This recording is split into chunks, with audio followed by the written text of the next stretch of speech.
అధికారం ఉన్నా లేకున్నా అధినేతలు తాము పాలించే రాష్ట్రంలో ఉండాల్సిన అవసరం ఉంది. పవర్ చేతిలో ఉంటే ఒకలా, పవర్ పోయినంతలే మరోలా వ్యవహరించే తీరు ఇప్పుడు ఆసక్తికరంగా మారింది. 2014 రాష్ట్ర విభజన అనంతరం జరిగిన సార్వత్రిక ఎన్నికల్లో చంద్రబాబు ప్రభుత్వం కొలువు తీరింది. ఆ టైంలో జగన్మోహన్ రెడ్డి ఎక్కువగా హైదరాబాద్లోనే ఉండేవారు. ఏదైనా కార్యక్రమాలు ఉన్నా, ఆందోళనలు ఉన్నా ఆయనకి ఏపీకి వచ్చేవారు.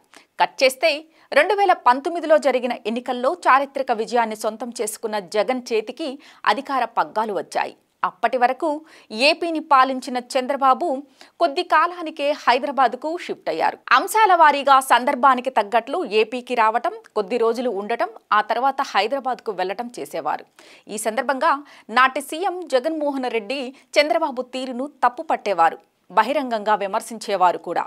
విపక్ష నేతగా చంద్రబాబు ఏపీలో ఉండకుండా హైదరాబాద్లో ఉండటం ఏమిటని ప్రశ్నించేవారు. తెలుగుదేశం పార్టీ అధినేత చంద్రబాబు మాత్రమే కాదు, జనసేన అధినేత పవన్ కళ్యాణ్ సైతం హైదరాబాద్, గన్నవరం అన్నట్లుగా సాగేది.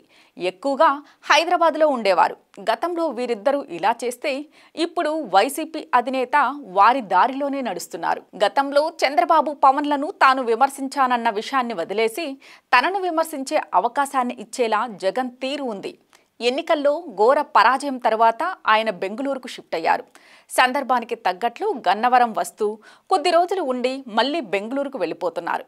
గత వారమే గన్నవరం వచ్చిన ఆయన ఈరోజు అంటే శుక్రవారం తిరిగి బెంగళూరుకు వెళ్ళిపోతున్నారు. దీనికి సంబంధించిన జగన్ షెడ్యూల్ను అధికారులు విడుదల చేశారు. గన్నవరం ఎయిర్పోర్టుకు శుక్రవారం మధ్యాహ్నం చేరుకుని సాయంత్రానికి బెంగళూరుకు చేరుకోనున్నారు. సాయంత్రం 4:20 గన్నవరం ఎయిర్పోర్టు చేరుకుని సాయంత్రం 6:40 బెంగళూరు కెంపేగౌడ్ ఎయిర్పోర్టుకు చేరుకుంటారు. అక్కడి నుంచి యలహంక నివాసానికి వెళ్లనున్నారు. ఇదంతా చూస్తే చేతిలో అధికారం ఉంటే ఏపీలో, పవర్ లేనంతనే వేరే రాష్ట్రాలకు వెళ్లిపోతున్న అధినేతల తీరు చూస్తే ఏపీకి ఇదేం దరిద్రం అనుకోకుండా ఉండలేని దుస్థితి.